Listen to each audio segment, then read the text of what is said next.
Hello everyone, this is आकाश शिलमुले। आप सभी का स्वागत है मेरे YouTube channel learn next nursing में। दोस्तों, हम लोग यहाँ पे बात करेंगे RRB.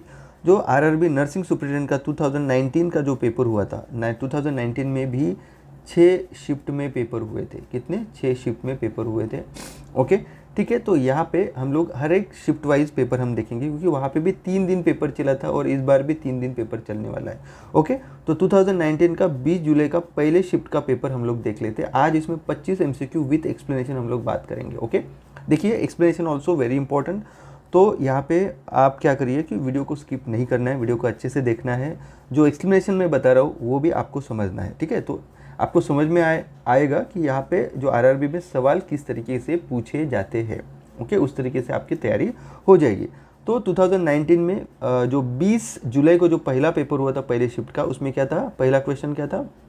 Which one of the following is not a type of back massage. यानी इसमें से जो ABCD है, इसमें से ऐसा कौन सा एक चीज़ ये है कि वो बैक मसाज का टाइप नहीं है। तो यहाँ पे सीधा सीधा राइट आंसर क्या जाएगा? Option B will be the right answer, because soaking जो रहेगा it's not a type of back massage. Okay, so this will be the correct answer. This will be a not a back massage type. Okay, तो बाकी के जो बच जाते हैं, जैसे कि यूफ्लोरेज, टैपिंग एंड पेट्रिसेज, ये तीनों के तीनों। ओके, इसमें हम लोग और एक ऐड कर देते फ्रिक्शन। ओके, एक चौथा ऐड देते फ्रिक्शन। ओके, तो ये सब okay, option A, option C and option D और साथ में फ्रिक्शन, ये चारों के चारों क्या है? ये है बैक मसाज के टाइप से। ओके, बैक मसाज के ये टाइप से। ओके, टाइप्स, ठीक है। तो यहाँ पे अब बात करेंगे कि बाबा ये इफ्लुएंस क्या होता है, यानी जो ये है ना इफ्लुरेज। ओके, इफ्लुरेज का मतलब क्या होता है? इफ्लुरेज का मतलब होता है कि लाइट फ्रिक्शन यूज़ किया जाता है। क्या होता है? लाइट फ्रिक्शन यूज़ करके हम लोग यहाँ पे मसाज देते हैं। ओके, टैपिंग का मतलब क्या होता है? टैपिंग का मतलब होता है कि यहाँ पे हम लोग मसल्स को रिलैक्स करने के लिए, ओके, या मसल्स का जो टेंशन रहता है वो रिड्यूस करने के लिए पेन रिलीफ टेक्निक हम लोग यूज़ करते हैं। Okay, percussion type. Okay, then next है पेट्रिसेज। पेट्रिसेज का मतलब क्या होता है? यहाँ पे डीप प्रेशर हम लोग देते हैं। क्या देते हैं? डीप प्रेशर अप्लाई करके ओके, बैक मसाज हम लोग करते हैं। Okay, muscles and the tissues को रिलैक्स करते हैं। जो मसल स्पाजम जो रहता है ना, मसल स्पाजम को हम लोग कम करते हैं, ठीक है। और फ्रिक्शन, ये सभी को पता है, फ्रिक्शन में just like a penetrating pressure हम लोग अप्लाई करते हैं with the finger tips. Okay, to release the muscles के जो टेंशन रहते हैं, मसल के जो स्पाजम रहते हैं, and with the frictions we can increase circulation also on and we can release the tightness. Okay, तो ये सब चीज़ें, ये इसका आंसर बनता है सोकिंग। जो सोकिंग रहेगा, सोकिंग नथिंग बट ये मसाज का टाइप नहीं है, ठीक है। ओके, नेक्स्ट हम देखेंगे दूसरा क्वेश्चन है यहाँ पे। ओके, जो पहला है इसके हम लोग पिक्चर भी दिखा देते हैं। आप यहाँ पे देख सकते हो इसको, ये जो टेक्निक है इसको इफ्लुरेज बोलते हैं। ओके, उसके बाद जैसे ओके, उसके बाद ये पेट्रिसेज इसको बोलते हैं, एंड फ्रिक्शन ये होता है, एंड ये अलग एक टाइप है टैपोटमेंट। ओके, तो ये एक प्रकार के, ये सब all are back massage types. Okay, ठीक है। ओके, यहाँ पे दूसरा सवाल क्या बन रहा है? दूसरा सवाल पूछ रहे हैं कि urethral opening located behind the penis. Okay, urethral opening located behind the penis is known as, पहला है phimosis, epispadias, hypospadias and hydrocele. Okay, तो यहाँ पे अगर पेनिस के बिहाइंड यानी एंटेरियर और पोस्टेरियर, उसको वेंट्रल और डॉर्सल बोलते हैं, अगर इसकी बात आती है तो एपिस्पीडियस और हाइपोस्पीडियस का इसमें से आंसर हो सकता है। ओके, ठीक है। तो यहाँ पे देख लेते हैं कि भाई एपिस्पीडियासिस क्या होता है और हाइपोस्पीडियासिस क्या होता है। ओके, तो इसका राइट आंसर आपका ऑप्शन सी हाइपोस्पीडियस जाता है। ओके, तो इसका मतलब क्या होता है? हाइपोस्पीडियस का मतलब क्या होता है? हाइपोस्पीडियस का मतलब होता है कि जो पेनिस का जो ओपनिंग रहेगा, ओके, जो urethral opening, okay, located behind the penis, okay, is known as hypospadias. Okay, इसका हम पिक्चर दिखा देते हैं अभी। आप यहाँ पे आपको दिखेगा कि भाई हाइपोस्पीडियसिस क्या होता है एंड एपिस्पीडियस क्या होता है। हाइपोस्पीडियस का मतलब होता है यूरेथ्रल ओपनिंग वेंट्रल सरफेस। ये जो वेंट्रल सरफेस यानी इस तरफ आपका ओपनिंग होगा, ये आपका एंटीरियर टाइप होता है। ओके, और जो यूरेथ्रल ओपनिंग डॉर्सल सरफेस बोलते हैं, तो ये अबाव द पेनिस आपको दिखने को मिलता है। इसको हम पोस्टीरियर साइड भी बोल सकते हैं, ठीक है। लेकिन इसकी भाषा में आप ventral surface and dorsal surface ही आपको याद रखना है। ओके, ठीक है। तो आपको समझ में आ गया होगा कि भाई जो ओपनिंग रहती है, जो यूरेथ्रल ओपनिंग रहती है, अगर ये वेंट्रल साइड है, ओके, इसको ही एंटीरियर साइड, इसको हम हाइपोस्पीडियस बोलते हैं। और अगर एपिस्पीडियसिस के बारे में पूछते हैं तो यूरेथ्रल ओपनिंग आपके डॉर्सल सरफेस के तरफ होती है। और अगर आपको फाइमोसिस के बारे में पूछा जाएगा कि सर फाइमोसिस क्या होता है, तो फाइमोसिस सभी को पता है कि जो आपकी जो फोर स्किन होती है बच्चे की, ओके, जो पेनिस होता है, पेनिस के ऊपर में जो फोर स्किन होती है वो आपकी unable to retract, okay, unable to retract back side, okay, यानी पेनिस के बैक साइड, जो ग्लांस पेनिस के बैक साइड आपका जो फोर स्किन होता है वो आपका जाता नहीं है। ओके, तो फाइमोसिस का सर्जिकल ट्रीटमेंट क्या है? सर्जिकल ट्रीटमेंट इसका है सर्कमसीजन बोलते हैं इसको हम। क्या बोलते हैं? Circumcision. Okay, hydroxyl nothing but आपका क्या होता है कि जो वाटर कंटेंट, ओके, वो बढ़ जाता है आपके टेस्टिस में। ओके, ठीक है, तो ये होता है हाइड्रोसिल। ओके, नेक्स्ट क्वेश्चन है vulsellum forcep is use to gripping the. अब वल्सेलम क्या होता है वो देख लेते हैं। ये आपको वल्सेलम दिखेगा, ये वल्सेलम देखिए इस तरीके से रहता है। ओके, ठीक है, वल्सेलम का यूज़ क्या है? ओके, तो आपको गौर करने वाली बात ये, यहाँ पे कुछ रैचेट होता है, वहाँ से हम लोग क्या पकड़ते हैं? सर्विक्स पकड़ते हैं। ओके, लीप ऑफ सर्विक्स पकड़ते हैं। बेसिकली हम लोग एंटीरियर जो सर्विक्स होता है वो यहाँ से पकड़ा जाता है, ठीक है। ये जो है वल्सेलम एंटीरियर सर्विक्स का जो लिप होता है वो पकड़ने के लिए यूज़ होता है। ओके, बेसिकली हम लोग वजाइनल हिस्टेक्टोमी जब करते हैं, वजाइनल हिस्टेरेक्टोमी, ओके, उस टाइम पे इसका यूज़ होता है। सो याचा आंसर काय येईल मग? इसका आंसर रहने वाला है vulsellum forcep use to gripping the, यहाँ पे cervix. Option C will be the right answer. Okay, ठीक है। उसके बाद यहाँ पे नेक्स्ट सवाल क्या है इसमें? नेक्स्ट सवाल है कि भाई यूनिवर्सल सेफ्टी प्रिकॉशंस है वो are the set guidelines to protect the, किन को प्रोटेक्ट करना है? तो यूनिवर्सल सेफ्टी प्रिकॉशंस हम लोग पेशेंट को सेफ्ट करना है, पेशेंट के रिलेटिव्स को, जनरल पब्लिक को और हेल्थ केयर वर्कर्स को। तो यूनिवर्सल सेफ्टी प्रिकॉशन हम लोग हेल्थ केयर वर्कर्स को प्रोटेक्ट करने के लिए हम लोग इसके जो गाइडलाइंस है वो लोग यूज़ करते हैं। ओके, तो बेसिकली जो हेल्थ केयर वर्कर्स हैं जो कि रिलेटेड टू द पेशेंट्स होते हैं, उनको जो पेशेंट्स के जो इन्फेक्शियस जो ब्लड होता है या एनी अदर जो सिक्रीशंस होते हैं, इनसे बचाने के लिए, जस्ट लाइक जो HIV होता है एंड हेपेटाइटिस B एंड जो C होता है, इससे बचने के लिए हम लोग बेसिकली जो यूनिवर्सली सेफ्टी प्रिकॉशंस हम लोग यूज़ करते हैं, ठीक है। नेक्स्ट है, तो यूनिवर्सली सेफ्टी प्रिकॉशंस के लिए हम लोग क्या क्या है? स्टैंडर्ड प्रिकॉशंस हम लोग यूज़ करते हैं, just like hand hygiene use करते हैं। Okay, use of personal protective जो इक्विपमेंट है, ग्लव्स, मास्क, इक्विपमेंट, वो हम लोग यूज़ करते हैं। देन मास्क जैसे रेस्पिरेटरी हाइजीन के लिए, needle safety precautions, safe injection practices, okay, sterile instrument and devices, ये सब हम लोग यूज़ करते हैं कि भाई health care workers as well as patient को भी कुछ इन्फेक्शन नहीं होना चाहिए बोल के, ठीक है।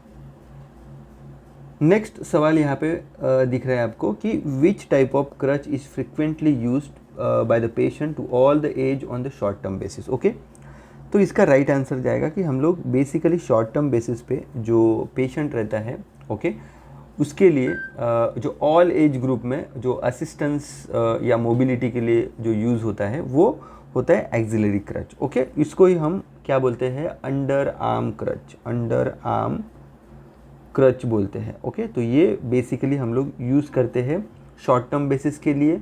ओके, बेसिकली पेशेंट को मोबिलाइज करने के लिए, टू असिस्ट करने के लिए, all kind of age group के लिए हम एक्सिलरी क्रच दे सकते हैं। ओके, ठीक है।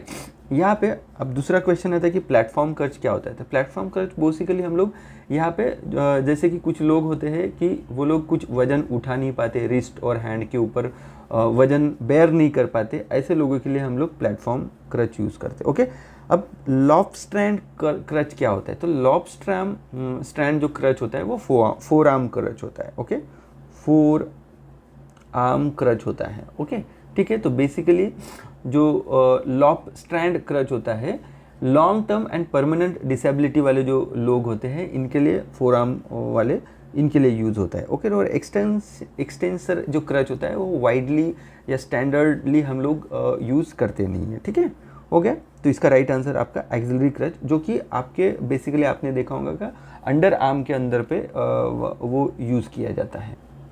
नेक्स्ट सवाल आपको यहाँ पे देखने को मिलेगा कि a condition of the inner ear characterized by episodic vertigo, tinnitus and sensorineural hearing loss. Okay, देखो इनर ईयर की ऐसी एक कंडीशन है, उसमें आपको vertigo, tinnitus and sensorineural hearing loss आपको देखने को मिलेगा।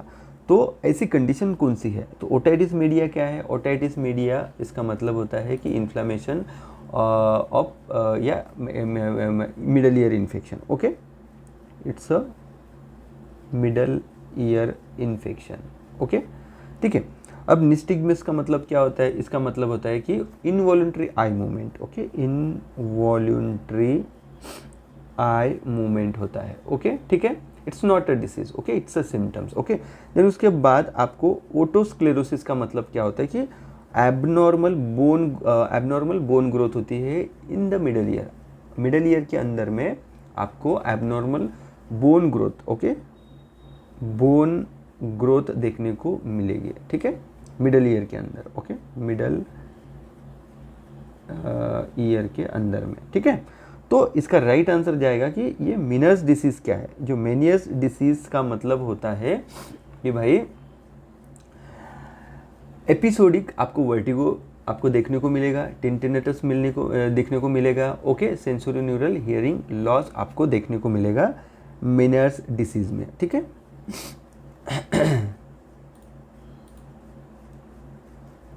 ओके, ये डिसऑर्डर ऑफ इनर ईयर है। Okay, inner ear, okay, can lead to vertigo, hearing loss and tinnitus. Okay, ये आपको मेनियर्स डिसीज में देखने को मिलेगा। अभी नेक्स्ट सवाल आपने को देखने को मिलेगा, growth hormone will secrete by which of the following endocrine gland. अब ऐसी कौन सी एंडोक्राइन ग्लैंड है वो ग्रोथ हार्मोन सिक्रीट करती है। आपकी adrenal gland, pituitary gland, ovaries और टेस्टिस। आप सभी को पता है इसका राइट आंसर आपका पिट्यूटरी ग्लैंड जाएगा। ओके, बट ग्रोथ हार्मोन को और कौन से नाम से हम जानते हैं। इसको हम सोमैटोट्रोपिन हार्मोन बोलते हैं। क्या बोलते हैं, सोमैटोट्रोपिन हार्मोन बोलते हैं इसको। ओके, ग्रोथ हार्मोन को। Okay, which is secreted by, okay, आपका जो एंटेरियर है, एंटेरियर पिट्यूटरी ग्लैंड ये सिक्रीट करता है। ओके, ठीक है। ओके, अब ग्रोथ हार्मोन का फायदा क्या है। ओके, इसका फायदा है, इसका रोल है ग्रोथ के लिए, ओके, मेटाबॉलिज्म के लिए एंड ओवरऑल डेवलपमेंट के लिए इसका फायदा है। ओके, अब बात आती है कि what is adrenal gland. Adrenal gland क्या प्रोड्यूस करता है, कौन सा हार्मोन प्रोड्यूस करता है।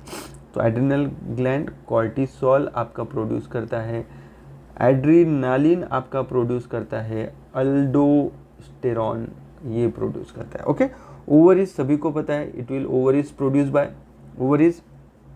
ओवरीज कौन प्रोड्यूस करता है। ओके, ओवरीज कौन से हार्मोन प्रोड्यूस करता है, oestrogen and progesterone. Okay, oestrogen and progesterone. Okay, ठीक है। अब टेस्टिस की बात आती है, टेस्टिस कौन सा हार्मोन प्रोड्यूस करता है, ये टेस्टेस्टेरॉन प्रोड्यूस करता है मेल्स में। ठीक है, तो इसका राइट आंसर आपका पिट्यूटरी जाए। नेक्स्ट सवाल है यहाँ पे कि क्या क्वेश्चन है, break down of glycogen into glucose. Okay, जो ग्लाइकोजन है, ओके, पायरुविक एसिड आपने जो साइकिल है वो पढ़ी होंगी। ग्लाइकोजन का अगर ब्रेकडाउन ग्लूकोज में होता है तो इसको हम क्या बोलते हैं। तो इसको हम बोलते हैं जीनोलाइसिस। ओके, तो इसका राइट आंसर जाएगा कि भाई ऑप्शन सी, ग्लाइकोजीनोलाइसिस। ओके, अब हर एक इसका हम लोग देख लेते हैं व्हाट इज ग्लाइकोलाइसिस। अगर आपको ग्लाइकोलाइसिस की बात पूछे तो ग्लाइकोलाइसिस क्या होता है? Breakdown of glucose into pyruvate of energy. Okay, break down of glucose यानी ग्लूकोज का ब्रेकडाउन करके एनर्जी में शिफ्ट करना, that is glycolysis. Okay okay, glucose का लाइसिस, ब्रेकडाउन का मतलब। ओके, उसके बाद यहाँ पे देखेंगे व्हाट इज प्रोटियोलाइसिस। प्रोटियोलाइसिस यानी सीधी सीधी बात है, प्रोटियो यानी प्रोटीन का breakdown, breakdown of protein into the, protein का ब्रेकडाउन किस में होता है? इसका होता है अमाइनो एसिड्स में। ओके, ठीक है। और ये प्रोटियोजिनोलाइसिस का इतना कुछ इसका समझ में नहीं आ रहा है तो इसको छोड़ दो। Okay, it's not recognised as a biochemical terms. Okay, सीधा सीधा इसको छोड़ दीजिए। ओके, नेक्स्ट सवाल यहाँ पे देखने को मिलेगा कि which are the functional unit of kidney. Kidney के फंक्शनल यूनिट कौन सा है? नेफ्रॉन है, न्यूरॉन है, नर्व सेल है, नर्व फाइबर है। अब किडनी की बात करते तो यहाँ पे neuron, nerve cell and nerve fibre, ये तीनों के तीनों आपके नर्वस सिस्टम से बिलोंग करते हैं। ओके, इसको सीधा राइट आंसर इसका जाएगा नेफ्रॉन। ओके, अब नेफ्रॉन क्या होता है? Nephron are the functional unit of kidney, these are the functional unit of kidney. Okay, kidney के फंक्शनल यूनिट है। इसका काम क्या है? हर एक किडनी में each kidney will contain 1 million of nephron. Okay, 1 million यानी 10 लाख। ओके, 10 लाख आपके क्या मिलेंगे आपको? ओके, 10 लाख नेफ्रॉन आपको देखने को मिलेंगे हर एक किडनी में, ईच किडनी में। ठीक है, अब इनका काम क्या होता है? दे आर रिस्पॉन्सिबल फॉर, ये ब्लड को फिल्टर करते हैं, filter blood. Okay, they remove waste material. Okay, then they regulate water and electrolyte imbalances. Okay, उनका बैलेंस मेंटेन करते हैं, वाटर का एंड इलेक्ट्रोलाइट का बैलेंस मेंटेन करने का काम करते हैं। ठीक है, बाकी का ये तीनों के तीनों ये नर्वस सिस्टम के पार्ट है, तो किडनी से कोई लेना देना नहीं इनका। नेक्स्ट सवाल है यहाँ पे कि इनएडिक्वेट pumping action of the heart. Heart का जो इनएडिक्वेट पंपिंग एक्शन होता है उसको हम क्या बोलते हैं? सबसे पहले ऑब्स्ट्रक्टिव शॉक बोला है, सेप्टिक शॉक बोला है, एनाफिलेक्टिक शॉक बोला है, कार्डियोजेनिक शॉक बोला है। तो सीधा सीधी बात है, हार्ट की बात आ जाती है तो कार्डियोजेनिक शॉक इसका राइट आंसर आएगा। कार्डियोजेनिक शॉक कब होता है? जब आदमी का हार्ट जो रहता है वो ब्लड पंप इफेक्टिवली कर नहीं पाता है। ओके, जब हार्ट फेल्स हो जाता है, heart fails to pump blood effectively. Okay, तब हम उसको बोलते हैं कार्डियोजेनिक शॉक। ओके, इसके वजह से जब हार्ट ब्लड को पंप नहीं कर पाता है, इसके वजह से पूरे बॉडी में क्या होगा? बॉडी में डिक्रीज O2 वाला blood, decrease O2 blood. Okay, oxygenated blood पूरे बॉडी के टिश्यू में मिलेगा नहीं। उसके वजह से बेसिकली ये किसके वजह से होता है? तो बेसिकली आपका heart attack and heart failure. Okay, तो most commonly it is caused by cardiogenic shock कब बढ़ता है? जब सीवियर हार्ट अटैक आया है या हार्ट फेलियर हुआ है, उसको हम कार्डियोजेनिक शॉक बोलते हैं। अदर इसमें अगर यहाँ पे पूछा है कि ऑब्स्ट्रक्टिव कॉज क्या होता है या ऑब्स्ट्रक्टिव शॉक क्या होता है? ऑब्स्ट्रक्टिव शॉक का मतलब होता है ब्लड फ्लो में कुछ ऑब्स्ट्रक्शंस हो रहा है। ओके, ब्लड फ्लो में ऑब्स्ट्रक्शन होगा कब होगा? जब पल्मोनरी एम्बोलिज्म रहेगा, तब वहाँ पे ब्लड फ्लो रेगुलेट करने के लिए वहाँ पे ऑब्स्ट्रक्शन रहेगा, ब्लड आगे नहीं जाएगा। सेप्टिक शॉक की बात करेंगे, जब बॉडी में सीवियर इन्फ्लामेशन है, सीवियर इन्फेक्शन है, उस टाइम पे सेप्टिक शॉक बैठेगा। ओके, एंड एनाफिलेक्टिक शॉक की बात करते हैं तब severe allergic reactions. Okay, severe allergic reactions जब बॉडी में होगी तब एनाफिलेक्टिक शॉक बैठता है। नेक्स्ट क्वेश्चन आपको यहाँ पे देखने को मिलेगा कि क्या पूछा है?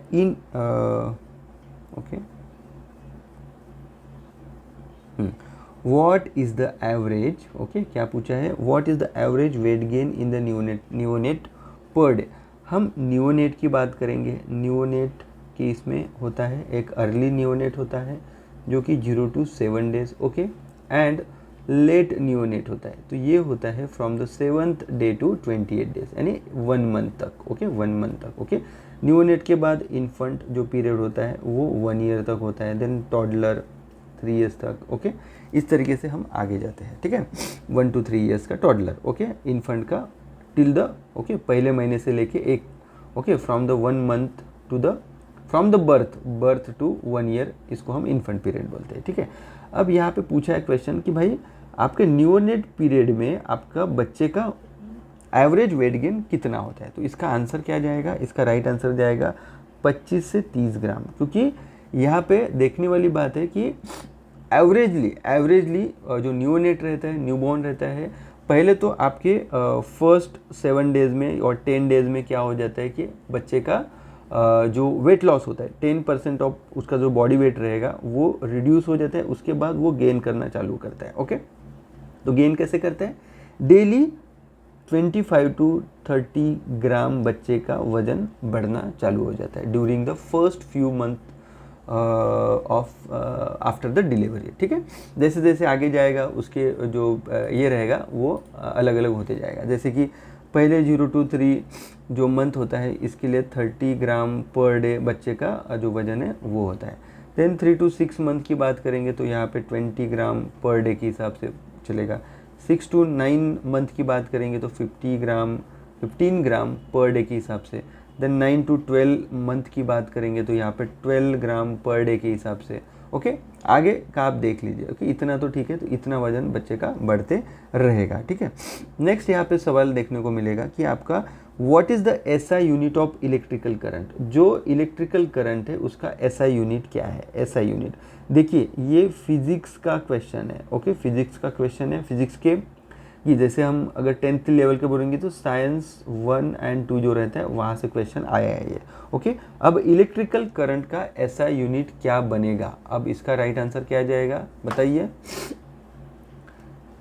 इसका जो राइट आंसर रहेगा कि इलेक्ट्रिकल करंट का जो ऐसा यूनिट ये एम्पायर रहेगा, इसका राइट आंसर एम्पायर जाता है, ओके, ठीक है। ऐसा unit of electrical current is ampere, उसको हम ए से डिनोट करते हैं, ठीक है, ओके। देन उसके बाद अगर बात करेंगे जूल की कि जूल किसका ऐसा यूनिट है, तो जूल ये एनर्जी का ऐसा यूनिट है, ओके।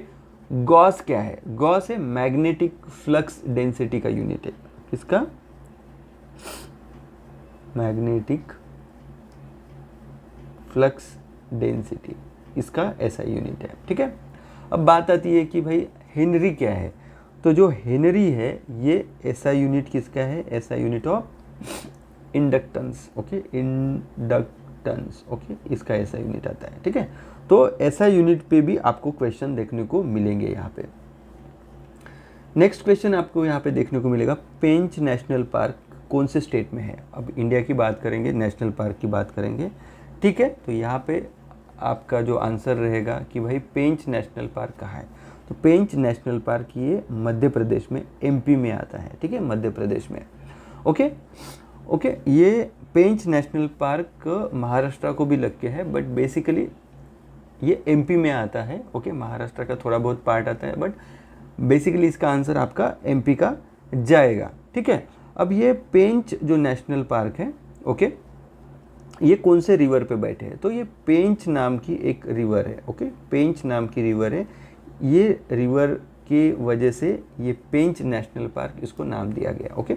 ये वाइल्ड लाइफ में आपको टाइगर्स मिलेंगे, ओके, इसमें लियोपर्ड जो रहेंगे वो देखने को मिलेंगे, गौर देखने को मिलेंगे, ओके। बेसिकली जो आपने जो जंगल बुक नाम की सीरीज़ देखी होंगी, तो ये जंगल बुक ऑल्सो भी inspired by the Pench national park, okay, ठीक है, उसके ऊपर ही है, ओके। रुडयार्ड किपलिंग नाम के आदमी ने ये जंगल बुक लिखी थी, ओके। उत्तराखंड सबको पता है, जिम कॉर्बेट है, जिम कॉर्बेट नेशनल पार्क आता है, ओके। तो ये उत्तराखंड में जिम कॉर्बेट नेशनल पार्क आपको पता रहना चाहिए। नेक्स्ट क्वेश्चन आपने यहाँ पे देख रहे हो कि what is the mixture of surfactant. आप सभी को पता है कि सर्फेक्टेंट क्या होता है, okay. Surfactants are phospholipids, okay.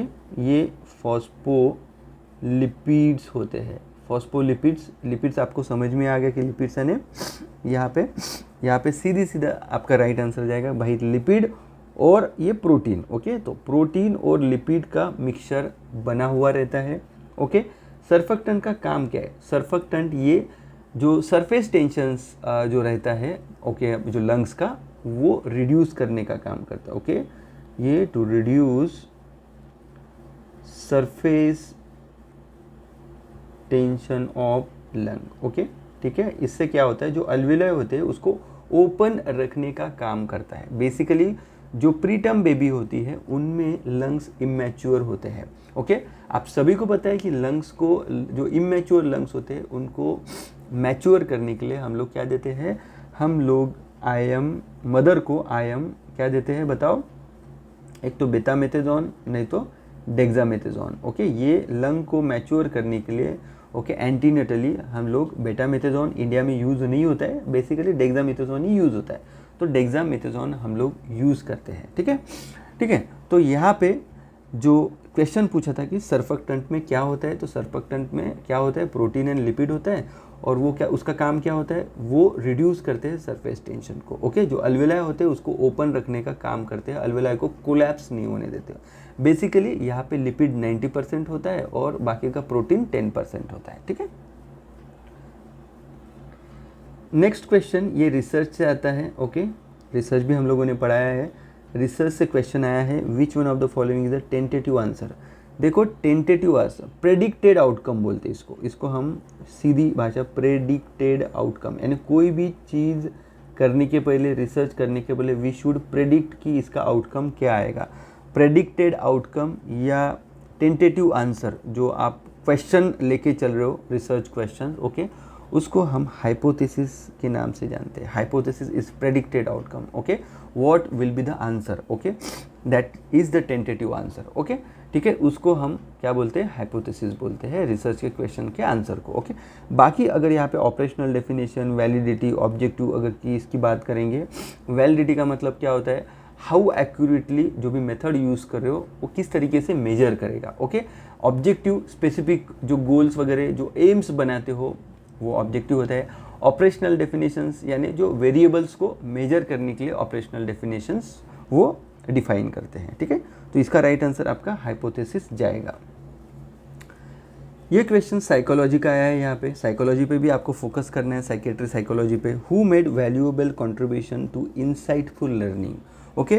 Pavlov है, पावलोव का आपको पता है, ये क्लासिकल कंडीशनिंग दिया था इन्होंने, क्लासिकल कंडीशनिंग थ्योरी दी थी ओके, क्लासिकल कंडीशनिंग ओके यहाँ पे। देन BF स्किनर, ये इन्होंने ऑपरेंट कंडीशनिंग पे थ्योरी दी थी ओके, ठीक है। यहाँ पे आपने देखा होगा डॉग और बेल का रिसर्च इन्होंने किया था। इन्होंने जो बॉक्स, जो स्किनर का जो बॉक्स है ओके, तो इसके अंदर एक चूहा और कुछ मटेरियल डालने का ओके, माउस के ऊपर आपने इसमें किया है ओके। और जो कोलर है ओके, कोलर एंड लास्ट में एडवर्ड थोडनिके, जो एडवर्ड थोडनिके है, इन्होंने क्या किया था, इन्होंने ट्रायल एंड एरर पे लर्निंग के ऊपर थ्योरी दी थी। इसको हम लॉ ऑफ इफेक्ट बोलते हैं, लॉ ऑफ इफेक्ट ओके। तो बेसिकली ये law of trial and error के हिसाब से ओके। तो इसका राइट आंसर जाएगा अपना Kohler okay, option C. Insightful learning जिन्होंने दी थी that is Kohler okay. Kohler ये सभी के सभी ओके जेस्टाल्ट साइकोलॉजिस्ट के ही ये आते हैं ओके। इन्होंने बहुत अच्छा सिग्निफिकेंट कंट्रीब्यूशन दिया था for the insightful learning through the experiment with the chimpanzee okay. Chimpanzee का एक एक्सपेरिमेंट किया था ओके। यहाँ पे लकड़ियाँ डाली थी, चिंपांजी यहाँ पे रहता था और यहाँ पे केले रखे थे। तो ये लकड़ियाँ, पहले एक लकड़ी ली, बाद में दूसरी लकड़ी ली, तो this is called as insightful learning okay, ठीक है। He demonstrated insightful learning okay, how accurately means किस तरीके से कुछ ट्रायल एंड एरर करके जो चिंपांजी था with the experiment he acquire the that bananas okay. तो इसके ऊपर उन्होंने थ्योरी दी थी, that is Kohler. Next question है यहाँ पे कि which of the hormone is increase the water reabsorption bye inserting water channel और एक्वापोरिन ओके। यहाँ पे बोला है कि इनमें से कौन सा हार्मोन वाटर रीअब्जॉर्प्शन बढ़ाता है, ठीक है। अगर इसका राइट आंसर जाएगा आपका एंटी डायूरेटिक हार्मोन। ये क्या करता है, इसको ही हम वासोप्रेसिन बोलते हैं ओके, इसको हम वासोप्रेसिन बोलते हैं।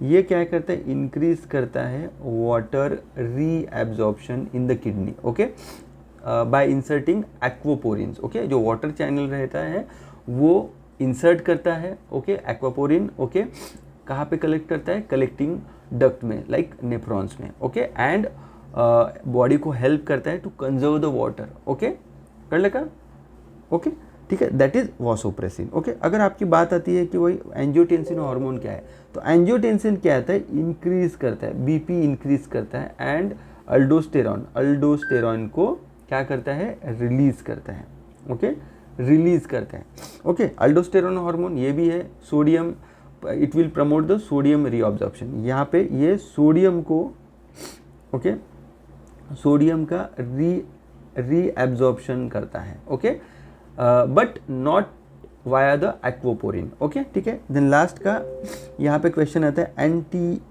नाइट्रियूरेटिक peptide hormone, okay,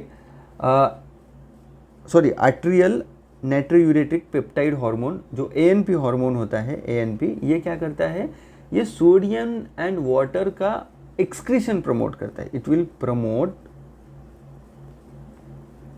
excretion of sodium and water, ये दोनों का क्या करता है, by reducing blood volume, okay, ये ब्लड वॉल्यूम रिड्यूस करता है एंड सोडियम एंड वाटर का एक्सक्रीशन बढ़ाता है, ये वाला, ओके, ठीक है।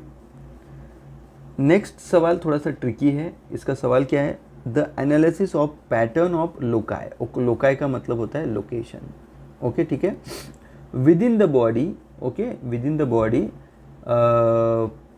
Plan of organism that form the basis of taxonomical categorization, okay, इन्होंने क्या बोला है कि the analysis of pattern of loci structure within the body plan of organism that form basis of taxonomical categorization के लिए, okay, तो इसका right answer जाएगा कंपैरेटिव मॉर्फोलॉजी। कंपैरेटिव मॉर्फोलॉजी का मतलब क्या होता है, it involve study and analysis of structure, okay, जो स्ट्रक्चर रहेगा, स्ट्रक्चर का morphology, okay, of different organism. इसका क्या होता है कि टॉक्सोनॉमिकल कैटेगराइजेशन करने के लिए हम लोग क्या करते हैं यहाँ पे, ओके, यहाँ पे क्या करते हैं, कंपैरेटिव मॉर्फोलॉजी हम लोग देखते हैं, स्ट्रक्चर देखते हैं, ओके, यहाँ पे बेसिकली जो बॉडी प्लेन्स है, स्ट्रक्चर है, लोकेशंस है, जो भी स्पेसिस है, वेरियस स्पेसिस, ह्यूमन हो सकता है, एनी अदर स्पेसिस हो सकता है, उसका कंपैरिजन करने के लिए, to analyze the structure morphology of different organism, what we do a taxonomical categorization, उसको ही हम कंपैरेटिव मॉर्फोलॉजी हम लोग बोलते हैं। बाकी की जो मॉर्फोलॉजी है, जैसे एक्सपेरिमेंटल मॉर्फोलॉजी, अगर एक्सपेरिमेंटल मॉर्फोलॉजी की बात करेंगे तो इसका मतलब है कि एक्सपेरिमेंटल कंडीशन के लिए हम लोग देखते हैं। मॉलिकुलर मॉर्फोलॉजी का मतलब होता है यहाँ पे प्रोटीन्स, डीएनए, आरएनए, इनके स्ट्रक्चर्स देखने के लिए, ओके। फंक्शनल मॉर्फोलॉजी की अगर बात करेंगे तो बेसिकली इसकी जो स्ट्रक्चर्स एंड फंक्शंस का जो रिलेशनशिप है वो देखने के लिए हम फंक्शनल मॉर्फोलॉजी का हम लोग करते हैं। नेक्स्ट क्वेश्चन है यहाँ पे कि बैसिलस सीरस, ओके, जो फूड पॉइजनिंग होती है बैसिलस सीरस से, is commonly associated with the consumption of, okay, तो बैसिलस सीरस कहाँ पे पाया जाता है, यहाँ का राइट आंसर जाएगा इसका, जो बैसिलस सीरस होता है वो बेसिकली फूड पॉइजनिंग कॉज करता है और it is associated with the fried rice, okay, fried rice के साथ ये होता है। जब हम फ्राइड राइस बना के, ओके, उसको इम्प्रॉपरली स्टोर करते हैं आफ्टर कुकिंग, ओके, सो जैसे टेम्परेचर अगर हम प्रॉपरली मेंटेन नहीं करेंगे, जैसे कोल्ड टेम्परेचर है और कोल्ड टेम्परेचर में नहीं रखते हुए उसको हम 40 डिग्री पे रख देते हैं, तो ऐसे टाइम पे इसका जो ग्रोथ होता है वो काफ़ी बढ़ जाता है, ठीक है। तो ये क्या कॉज करता है, ये कॉज करता है जो बैसिलस सीरस, ये तो वोमिटिंग कॉज करता है, ओके, ये वोमिटिंग कॉज करता है एंड डायरिया कॉज करता है, ठीक है। 2 टाइप्स ऑफ टॉक्सिन्स आपको देखने को मिलते हैं, फ्राइड राइस सिंड्रोम बोला जाता है इसको, ओके। बेसिकली जो बैसिलस सीरस होता है वो micro organism that mainly cause fried rice syndrome, okay. यह बैक्टीरिया क्या करता है, जो अनकुक्ड राइस है या जिसको हम अलग टेम्परेचर पे रख देते हैं, ओके, तो वहाँ पे कोलोनाइजेशन फॉर्म करता है, बहुत सारे बैक्टीरिया पैदा हो जाते हैं, ओके। जैसे कि बहुत बड़े टेम्परेचर पे, ज़्यादा टेम्परेचर पे उसको रख देते हैं 140 डिग्री फ़ारेनहाइट पे, और जो कोल्ड जो फूड रहता है उसको हम 40 डिग्री फ़ारेनहाइट पे अगर रख देते हैं, तो बेसिकली इसकी जो कोलोनाइजेशन है ये बढ़ते जाते हैं और they will cause diarrhoea and vomiting, abdominal pain, okay, वगैरह सब कुछ आपको देखने को मिलेगा यहाँ पे, ओके। जैसे कि ग्रीन पीस वगैरह है तो इसके अंदर में वो देखा नहीं जाता है।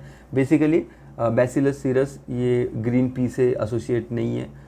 देन अगर बॉटल्ड हनी की बात करेंगे तो बॉटल्ड हनी में basically there will be a no bacillus cereus. Basically botulism आपको देखा जा सकता है बॉटल हनी में, ओके। अगर बेक्ड पोटैटो की बात करेंगे तो इसके अंदर क्लोस्ट्रीडियम बोटुलिनम आप देखा जा सकता है, बट बैसिलस सीरस आपको यहाँ पे देखने को नहीं मिलेगा।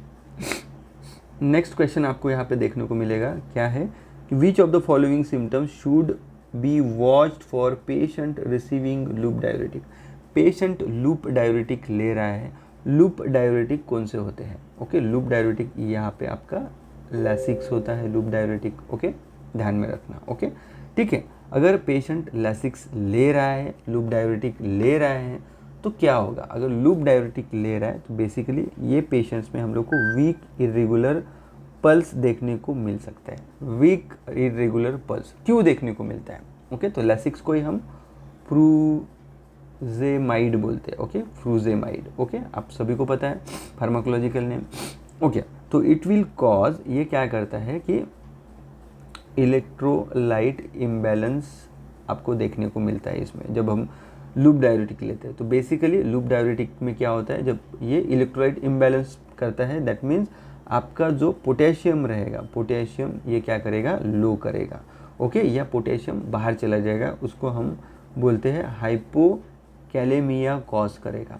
अब हाइपोकैलेमिया होता है तो क्या होता है, वीक इरेगुलर पल्स अपने को देखने को मिलेगा यहाँ पे, ठीक है, ठीक है। सो बात का अगर बाकी के देखेंगे, ब्लड प्रेशर बढ़ाता है क्या, नहीं, तो increase blood pressure, yes, diuretics typically आपको ब्लड प्रेशर कम करता है, इंक्रीज नहीं करता है, ठीक है।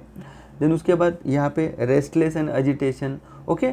सो डायरेक्टली लूप जो डायूरेटिक लेते हैं ये सिर्फ इलेक्ट्रोलाइट इम्बैलेंस करता है, ओके। देन उसके बाद पैरास्थेसिया की बात करेंगे तो tingling and numbness could be a sign of electrolyte imbalance, okay, but इतना ज़्यादा इसका इफेक्ट आपको देखने को यहाँ पे नहीं मिलेगा। नेक्स्ट क्वेश्चन है पॉलिटी से, इंडियन पॉलिटी से, okay. How many union territories have representation in Rajya Sabha, okay. यहाँ पे दिया है 2, 6, 4, 1, ओनली 2। इंडिया में ओनली 2 ऐसे यूनियन टेरिटोरीज है वो राज्यसभा के लिए अपने जो लोग हैं नॉमिनेट करते हैं। तो यहाँ पे दिल्ली है, दिल्ली से 3 सीट्स है राज्यसभा के लिए, 3 सीट्स, ओके। और लोकसभा के लिए यहाँ की 7 सीट्स है, ओके, दिल्ली की, ओके। और दूसरा स्टेट है पौंडीचेरी, ओके, पुदुचेरी बोलते हैं उसको, पुदुचेरी, ओके। तो यहाँ की राज्यसभा के लिए 1 सीट है।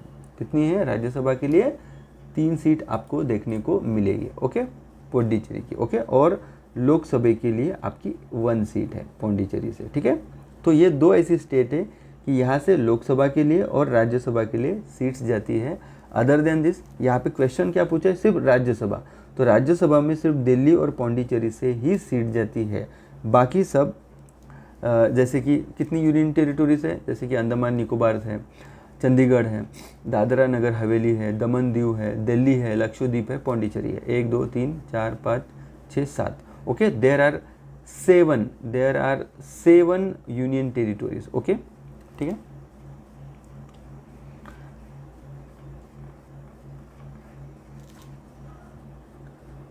Sorry, as of now we have 8 union territories, okay. कितने यूनियन टेरिटोरीज है, 8 यूनियन टेरिटोरीज है। कौन कौन से 8 यूनियन टेरिटोरीज है, देखिए। सबसे पहला तो यूनियन टेरिटोरी आपका अंडमान एंड निकोबार आएगा, ठीक है। उसके बाद दूसरा चंडीगढ़ आएगा, तीसरा दादरा एंड नगर हवेली आएगा and Daman and Diu, okay. Dadra Nagar Haveli and Daman and Diu, okay. पहला हो गया, दूसरा हो गया, तीसरा हो गया, चौथा है आपका लक्षद्वीप, ओके, लक्षद्वीप है वो, ओके। पांचवा इसका आएगा Delhi, okay, national capital territory of India, okay, NCR बोलते हैं हम, ओके। छठवा आपका यहाँ पे आएगा पौंडीचेरी, पुदुचेरी, ओके। सातवां यहाँ पे लद्दाख आएगा, 7th आपका यहाँ पे लद्दाख आएगा और 8वां यहाँ पे जम्मू एंड कश्मीर, ओके। ऐसे 8 यूनियन टेरिटोरीज है कहाँ पे, इंडिया में। Okay, Jammu and Kashmir and Ladakh became union territory. ये जम्मू एंड कश्मीर एंड लद्दाख ये दोनों 7वां और 8वां है 2019 में। ओके, जब आर्टिकल 370 हट गया था उसके बाद ये दोनों क्या बन गए, यूनियन टेरिटरी बन गई है। ओके, बट अगर बात आती है कि सिर्फ ओनली दो जो यूनियन टेरिटरी है दिल्ली और पौंडीचेरी, वहीं से राज्यसभा के लिए मेंबर्स नॉमिनेट होते हैं, क्योंकि ये थोड़े बड़े हैं। बाकी के जो यूनियन टेरिटोरीज है, ओके, जस्ट लाइक चंडीगढ़ है, Andaman Nicobar, Dadra Nagar Haveli, Daman Diu, Lakshadweep, Ladakh, Jammu Kashmir, okay, they do not have representative in Rajya Sabha. क्यों नहीं होते? ड्यू टू स्मॉलर पॉपुलेशन और lack of legislative assembly. So only इसका राइट आंसर आएगा कि भाई ऑप्शन 2 कि दिल्ली एंड पौंडीचेरी से ही राज्यसभा के लिए सीट से, बाकी जगह से राज्यसभा के लिए सीट नहीं है। नेक्स्ट क्वेश्चन आपको यहाँ पे देखने को मिला, which of the following is a second line drug for tuberculosis. Tuberculosis के जो फर्स्ट लाइन ड्रग कौन से है? तो फर्स्ट लाइन ड्रग्स में यहाँ पे जाएंगे, क्या क्या जाएगा फर्स्ट लाइन ड्रग के लिए बताइए? आपका यहाँ पे रिफाम्पिसिन जाएगा एंड आइसोनियाजिड जाएगा। ठीक है, ठीक है, तो ये दो ड्रग आपके फर्स्ट लाइन ड्रग में जाएंगे। Okay, rifampicin and isoniazid are the first line drug for TB. Okay, also जब हम कॉम्बिनेशन विथ दूसरे टीबी के मेडिकेशन के साथ करेंगे तो आपका इथाम्बुटॉल भी जाएगा। ओके, ठीक है, बट अगर सेकंड लाइन की बात करते हैं, ओके, देखो यहाँ पे रिफाम्पिसिन, आइसोनियाजिड, इथाम्बुटॉल ये तीनों के तीनों फर्स्ट लाइन ड्रग जाएंगे। ओके, बट यहाँ पे जो अमिकासिन रहेगा, ये अमिकासिन आपका सेकंड लाइन ड्रग है। ओके, जब रिफाम्पिसिन एंड आइसोनियाजिड ये इनइफेक्टिव होते हैं, जब ये काम नहीं करते हैं, ओके, जब रेजिस्टेंस होता है कोई पेशेंट ये ड्रग्स के लिए, रिफाम्पिसिन एंड आइसोनियाजिड, उस टाइम पे हम लोग क्या यूज़ करते हैं? Amikacin, second line of drug बोल के। ओके, टीबी के लिए। तो इसका राइट आंसर आपका अमिकासिन जाएगा। अमिकासिन ये क्या है? अमाइनो ग्लाइकोसाइड एंटीबायोटिक है। ओके, जब रिफाम्पिसिन और आइसोनियाजिड ये रेजिस्ट होते हैं या पेशेंट को रेजिस्ट होते हैं, ये काम वर्क नहीं करते, उस टाइम पे हम सेकंड लाइन ड्रग अमिकासिन यहाँ पे पेशेंट को देते हैं। नेक्स्ट सवाल अपने को यहाँ पे देखने को मिलेगा कि 23rd नंबर का क्वेश्चन है। Okay, the ratio of number of girls and the boys in school 3240 students, okay, is 35-37 का रेशो है। How many more girl should be admitted to make the ratio. तो अपने को रेशो 1:1 का बनाना है, इसलिए हमने अपने को यहाँ पे फाइंड आउट करना है कि कितनी और ज़्यादा लड़कियाँ हम ऐड करेंगे तब जाके रेशो 1:1 का आपको देखने को मिलेगा। ओके, टोटल स्टूडेंट्स कितने हैं?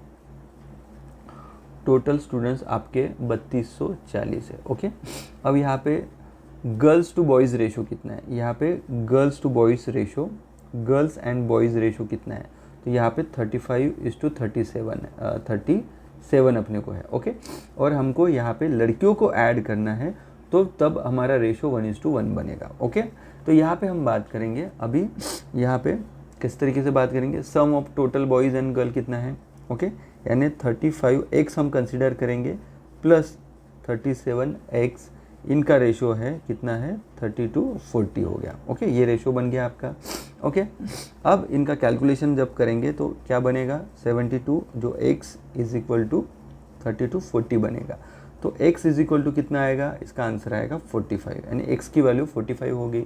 ओके, तो इसका मतलब होता है यहाँ पे देखेंगे, okay, the number of girls कितनी होगी? नंबर ऑफ गर्ल्स यहाँ पे नंबर ऑफ गर्ल्स इसमें 35x थी, तो ये हमें 35 × 45 करेंगे तो नंबर ऑफ गर्ल्स कितनी होगी? 1575 होगी। Okay, and number of boys कितने होंगे? नंबर ऑफ बॉयज़ यहाँ पे 37x थे।